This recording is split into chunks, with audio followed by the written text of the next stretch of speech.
today is Wayne Fields. I think most of you might have already met him or you know him. I'm sure you are very aware of Oliver Gospel Mission and the things that they're doing, that they have been, I think several years ago, they celebrated their 100th anniversary, and we were there for that celebration, and that was a great, great time.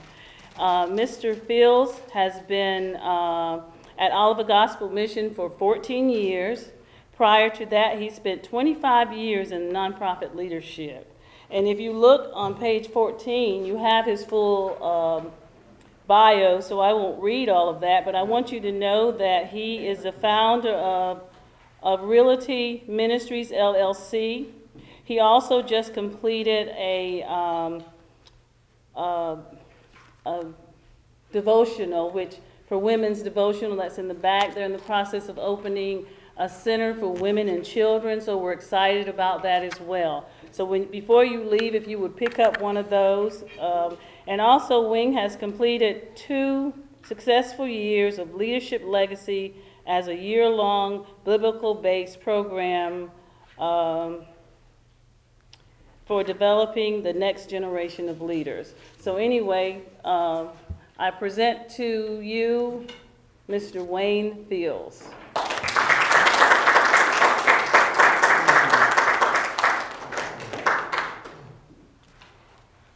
Good morning, everyone.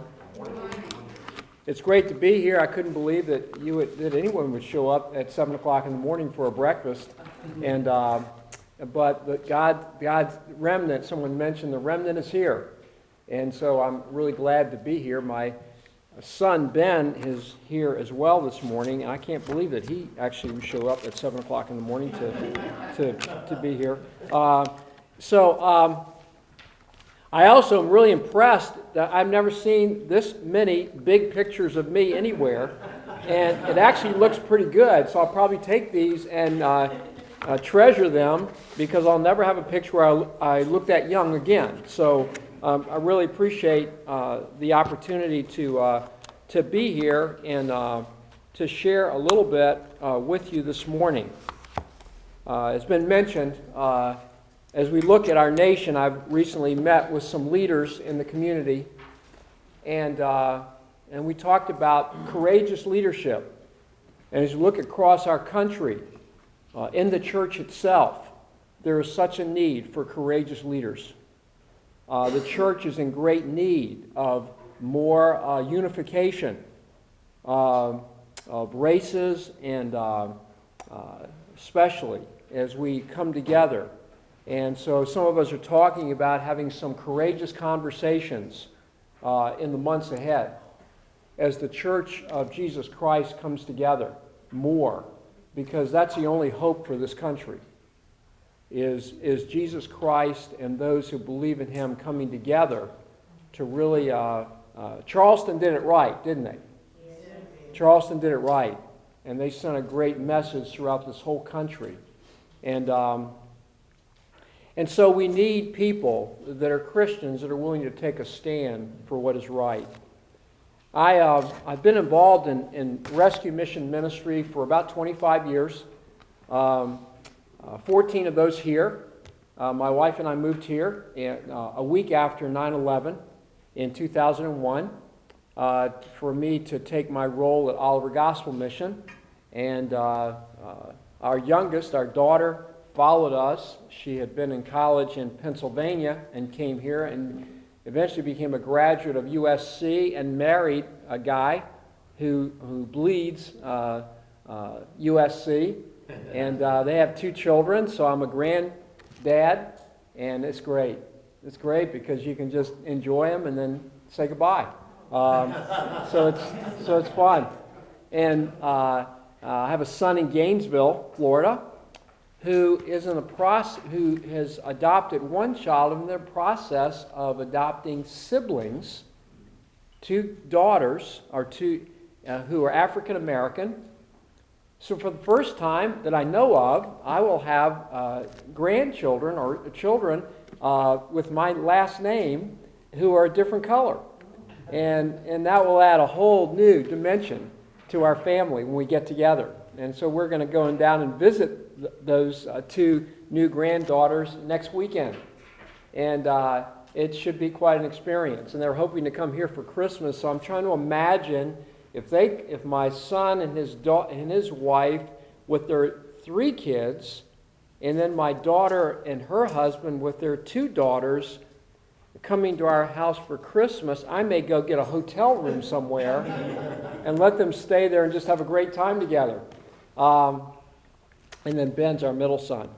And but what I want to talk to you about, kind of want to pick up on some things that have been shared. And there's been several prayers put up this morning because, by the way, I think the biggest hope is that God's people will pray. Amen. And when God's people pray, God listens. Yes. And God does some things. And in light of what was just shared and prayed about young people, there's a verse in Lamentations, that little book right after Jeremiah in the Old Testament. And I want to read a couple of verses for you there from Lamentations chapter 2, verses 19 and 20, I believe it is. And I was just sharing that with a brother of mine recently. And these are great verses. And let me just read these.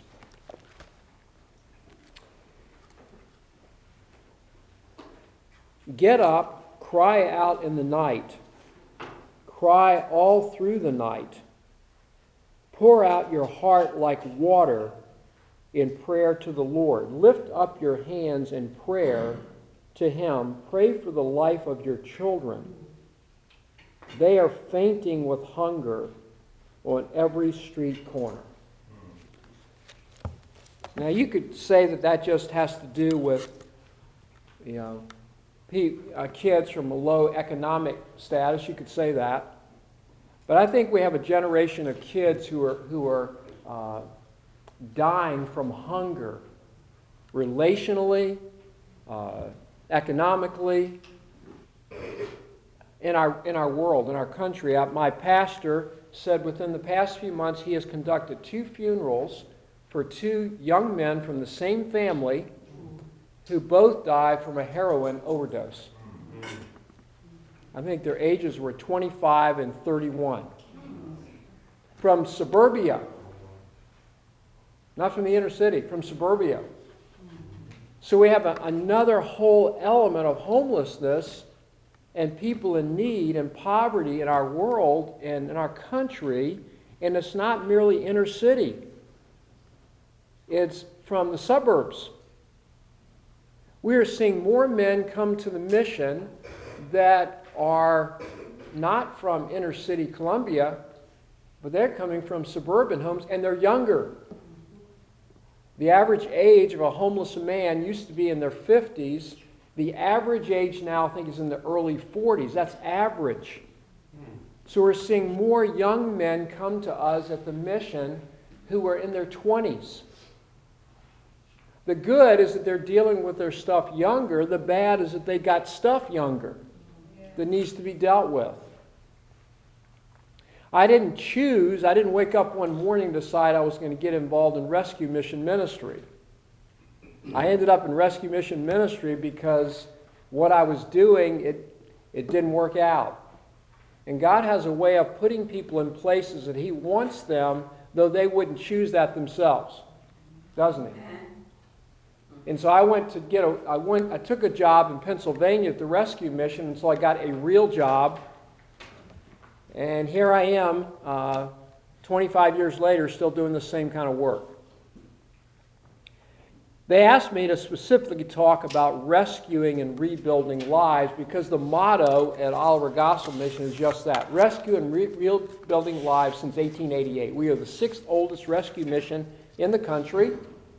Obviously the oldest in South Carolina. We're 127 years old.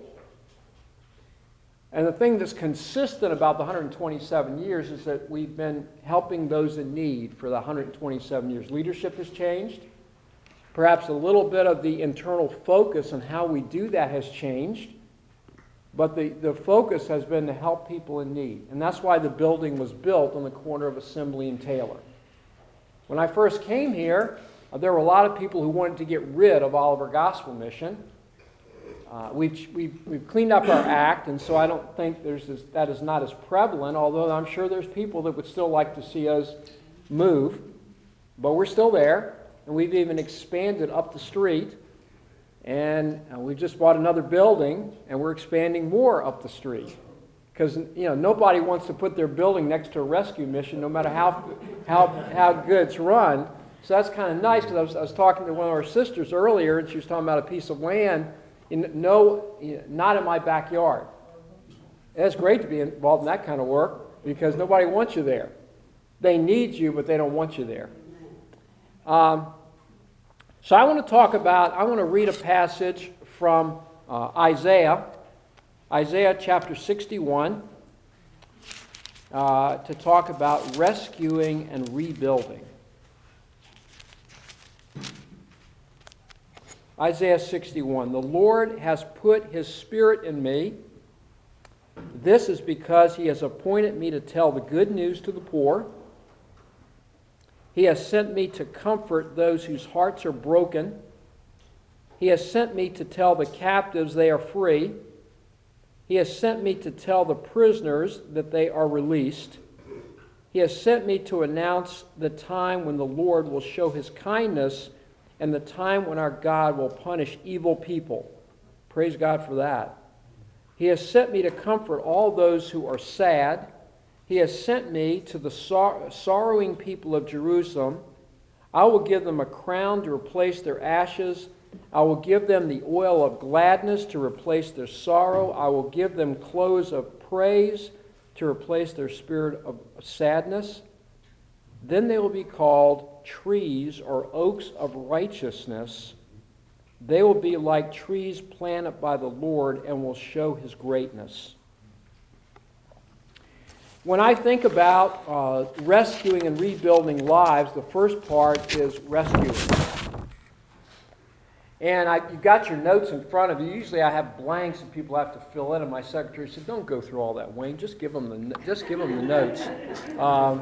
And so the first question is, what are we rescuing people from? And we look at this passage, and we're rescuing them from the bondage to sin, a bondage that we all experience. And people don't realize that. We're not just there to put Band-Aids on people and make people feel good about themselves. They're in bondage. They're shackled to sin. And I do not want to minimize things like mental illness, but I have a hard time even thinking that's somehow related to sin. And that bondage is in the forms of idolatry. One person has defined addiction, substance abuse, as a form of idolatry. People are trying to find in substitutes for God what only God can supply us with. And so we have a number of men that we serve who are there because of substance abuse. But we all know that's only an indicator of a deeper issue. And so we try to help them to come to grips with their deep issues so they don't stay in the state that they're in. We get letters. I get nasty letters sometimes from people, but mostly I get good letters, and sometimes we get good letters from guys that we've helped at the mission, thanking us and telling us about the things that God is doing. We got a letter from a guy that said God has helped him since he went through our recovery program to deal with some relational issues with his family, and he's coming back together with his family. He got a job. We're not there at the same time. We're not there. We don't feel like the solution is just getting jobs, nor is it just getting a place to live. It's getting right with God so that you can keep a place to live and keep a job that you get. We're rescuing them from the bondage to anger and bitterness. A number of the men that we serve, they're just eaten up with anger and bitterness because of what's happened when they were growing up.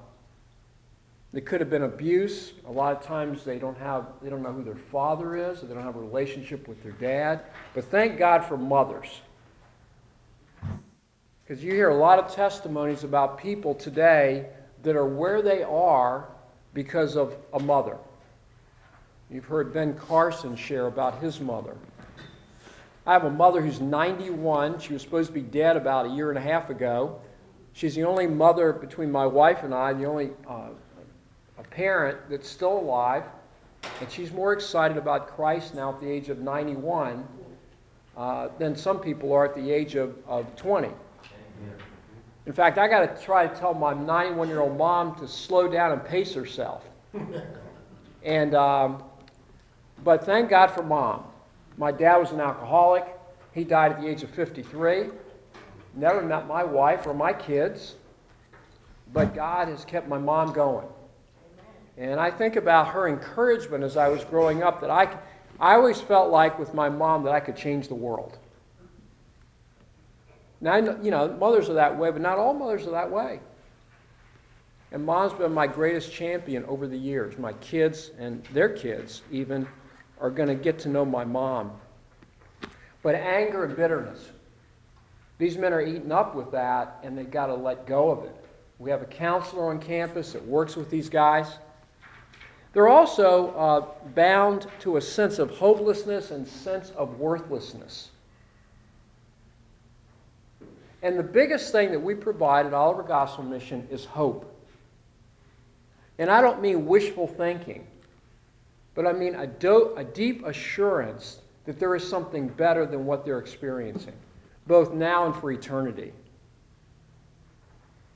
One of the parts of hopelessness is not having work, not having meaningful work to do. One of our core values is that we believe that everyone is created in the image of God to live with dignity and to reach their God-given potential. We really believe that about the people we serve. I don't care how poor they are, how ugly they are, how they limp, how serious their diabetes is, or whatever. We really believe that they are created in the image of God, and we are there to help them to reach their God-given potential. That's what we're there for. To be a beacon to them and not just someone else who writes them off as useless and worthless to society. And I thank God that there's some people in my life as I was growing up that showed encouragement to me. There's actually hope for this guy. I mean, I could share stories about that. How do we rescue people from bondage? We communicate the gospel of Jesus Christ.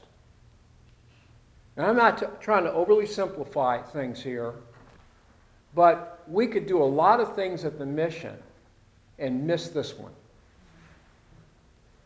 We feed great meals, and the mission's been doing that for years, and people are hungry and they need food. But if all we did was serve them great meals and they walked out our doors, they would be missing the most important thing. And that is that message of hope that gives them something inside that feeds their soul. I'm really convinced that there are homeless people who really have a hunger for something more than just physical food. We have chapel services every day. Guys come to those services and you really wonder what's happening sometime with these guys. But a lot of those guys really want to hear what is shared. Now, will I see some of those guys in heaven one day? Yeah. If I asked them to raise their hand that they've accepted Christ, probably the same guys would raise their hands every day. But I don't know what's going on in their hearts. But all I do know is that we're communicating the gospel. We communicate the gospel by what we say, but more importantly, how we live. We try to communicate the gospel to those that we serve in how we operate day by day. So people see through hypocrisy. I worked with inner city kids for 10 years in Pennsylvania. And one of the words that the kids used a lot was phony. And I remember they would say, you know, Wayne, those Christians over there are phony. They're not real. And so the kids could spot a phony. My kids growing up, I want to ask Ben to speak to this, but they could spot real and phony. And people, homeless people even, they're looking for this Christian that is real. And the way you do that is you live out the gospel and not just preach the gospel. So we have a number of staff that work with the people that we serve at the mission. They're the real deal. The other way we communicate the gospel is by serving with love. We treat the people that come in our front doors, we treat them with respect. We're tough. We operate with tough love. We're compassionate yet firm. But I think the people that come through our doors, they know we care about them. Now, does some of them get ticked off sometimes because they don't get what they want when they want it? Yeah, that's just kind of the way it is. But we're not there. I had to redefine compassionate when I came to the mission 14 years ago. And it was this. We're not there to give people what they want when they want it. We're there to give people what they need, whether they want it or not, so they can benefit long term in their life. Tom Landry, years ago, was the coach of the Dallas Cowboys. And he said the job of a coach was to get players to do what they should do so they could become what they wanted to become. And that's a lot of what we do at the mission. So we rescue with the gospel of Jesus Christ. And it's more than just preaching sermons. It's really important to understand that. But we don't just rescue them to throw them out there somewhere. We rescue them so that we can do the second thing, and that is to rebuild them. They're broken. Our mission says that Oliver Gospel Mission exists to see if the broken and homeless are sheltered, given the gospel of Jesus Christ, and equipped to live responsibly. And we didn't. So when I got to the mission, it used to say just homeless, but we threw broken in there. You know what? We're all broken, aren't we? We're all broken. We all got stuff. And it's good to remember that as we work with people in need. They may be broken, but guess what? Wayne is too. I think raising 3 kids, hopefully the biggest thing they saw is that mom and dad were willing to let God change us. I think I grew and changed a lot more as a parent than our kids did. Because we're all in need. In fact, that word equip that's used in the New Testament means to mend. And we all need to be mended. And only God can really mend us. So we're there to rebuild broken people. And we're helping people, men that we serve, to experience this building in 3 areas: fulfilled, functioning, and fruitful. We have this thing called the profile of a man of influence. In the first part, he's fulfilled in terms of we start with the spiritual. We go for the heart, and we help the men to learn how to grow spiritually and how to follow Christ. So we help them to learn to get into the Bible on their own. And some of these guys can't read, so we have a literacy program to help them with that. We help them to learn to get connected with God through Christ. And that's an ongoing thing. But to experience the only true fulfillment that you can experience, that's in a relationship with God. And we do lots of things, our staff does. Secondly, to help them to be functioning, helping them to live responsibly. And so what we do, we have life coaches who work with the guys, and they help them with life skills. How to develop relationships. Eventually how to manage money. How to use their time. I mean, these people we serve have no concept of managing their life. And so we help them to learn how to manage their life, and that's a lot of what functioning is. So we help them to prepare for getting jobs. And so they can get a job and get a place to live. And that's part of functioning. As long as it's not a replacement for your relationship with Christ. And thirdly, we help them to become fruitful. We help them to give to others. One of the things we're trying to do with the mission is we help the men, they get into a recovery program, but we help them to learn to become givers and not just become takers and receivers all the time. That's not healthy. Flood relief. We got guys in our recovery program who said, you know what? The mission isn't experiencing the flood, but there's a lot of people out in the community are. So some of our men in recovery program, we connected them with agencies that are helping people with flood relief. And they went out and they were helping people who had become homeless. Because people that usually give to the homeless, all of a sudden they were homeless. And we had a whole new definition of homelessness, didn't we? And people started to realize, hey, maybe a home is more than a building. And so some of our guys got involved helping with, and that was so good for them. Because they were thinking of giving to others. Because, there's always somebody in worse shape than we are, right? There's always somebody. And they said, wow, so we get to do that. They help to hand out Thanksgiving boxes to needy families. So being fruitful is learning to give to others and not just think about myself all the time. So fulfilled, functioning, and fruitful, our profile. So that's how we rescue, that's how we rebuild. The vision of all that we do is to facilitate life transformation among the broken and homeless so that they can radically enhance the community. We live in a needy community, and we're trying to help people become a part of the solution, not continue to be a part of the problem. I met a guy at McDonald's one morning, and he said, "Hi, Wayne." I didn't even know the guy's name. I will let you know, he'd gone through our program some time back. He still had a job. He still had his place to live. He'd been clean from drugs for I don't know how long.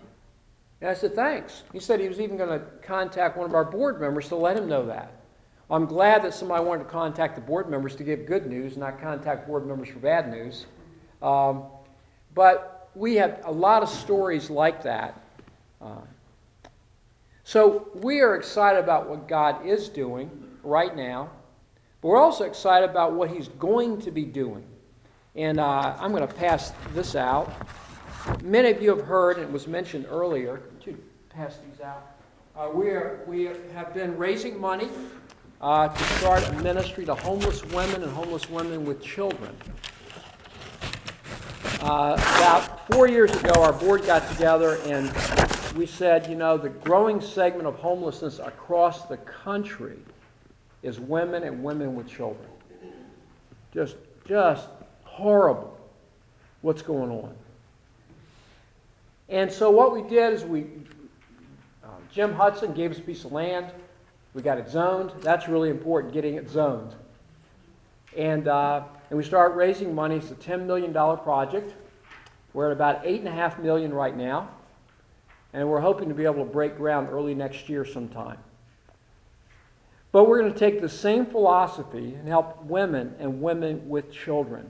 And this sheet that's being passed out has our mission, our vision on there, whom we will serve, and how we will go about it. And I'm not going to go through all of that. So that kind of prompted me to do that devotional guide about women of the Bible. Women, I look at the way the mission operates. I don't know how we could operate without the women. The women keep it going. And but these mothers with these children, a lot of them don't know what to do. So we're going to come next to them as they become a part of what we call Toby's Place. And in Toby's Place, talking about a tragedy, Tobin Castles, who owns Southeastern Freight, their son Toby, about a year and a half ago, died tragically. He's 21 years old. And the insurance money they got from that, they came to us, he and his wife and their daughter, and asked if we would want to accept a donation toward our women and children's ministry. And all he asked is that we put a picture of Toby in the lobby, and his name was Toby, and that we would call it Toby's Place. And so that's why it's called Toby's Place. It will be called Toby's Place. And we're going to be trying to do the same thing with women and children as we do with men. Obviously, there's going to be some real significant differences in what we do, because we're talking about women and women with children, it would be a lot more complicated. But you don't not do ministry because it's complicated. You don't not do ministry because it's inconvenient. You do ministry because that's what needs to be done. And so we're getting closer to the finish line. We've been in this campaign for 2 years, and a lot of people are ready for it to be over. And so we're going to be doing some naming opportunity stuff here in the next couple of months, but we're going to try to break ground as soon as possible on that. So that's where we're headed as far as Oliver Gospel Mission. So that's what we're doing. That's what our focus is with men right now. We're hoping to do that with women and children. And are there any questions anybody has before I get off the stage here so they don't yank me off? Do you have ministries that maybe like satellite ministries within the community? No, we don't have satellite ministries. We just have our one location. I tend, philosophically, we want to do well what we do in one place and not spread ourselves too thin. And so we just trust that the people we serve will go out and make a positive difference wherever they go. Now, we do have an aftercare program, and that means the men who leave, we have a staff who stays in touch with them. And there's as many as 40 guys that are in that aftercare program. And that is really important because we stay in touch with them to encourage them, to challenge them. They have to get involved with healthy local churches. And we find that long-term success for the people we serve is directly related to their involvement in healthy local churches. Because we're kind of their church while they're with us, but then they leave. Yes, sir? Where will Toby's place be? I can't tell you. Okay. I'm just kidding, kind of. But we're to protect the women, we're not. But there's people that know. Never said. There's people that know. Never said. And we will share. We have shared at certain. Obviously, Tobin Castles knows where it's going to be. The guy gave us a big gift, and so did some other individuals as well. And when we start breaking ground, the whole world's going to know where it is. Yeah. But we're not broadcasting it per se. But it's on the outskirts of the city. I'd never get a zone facility for homeless people in the city. Forget that. But God did give us a place on the outskirts of the city. Good question. Other questions before I close? Will you need Bibles? Yes, we will. We will get you Bibles. Yeah, preferably if we can, the New Living Translation, or because the easier to read, the better. And you know what? This thing I read the passage from, it's from the International Children's Bible. It's written for someone at a third grade level. Well, that's me. I mean, that's why I read this. It's a lot easier. The Bible is hard enough as it is. The simpler the translation, the better. But that's a really good question. Yeah, we went to the ESV on most of the stuff. That's fine. And any other questions? Yes, Are yes, you ma'am. finding it difficult sometimes to get grants because of it being faith-based? The question is it harder to get grants sometimes because it's faith-based? Yes. We get no government funds. It's all individuals, churches, and businesses, and some grants. But there are others because of our cause where we can. I mean, we got a $100,000 grant for this women's thing from a well-known corporation.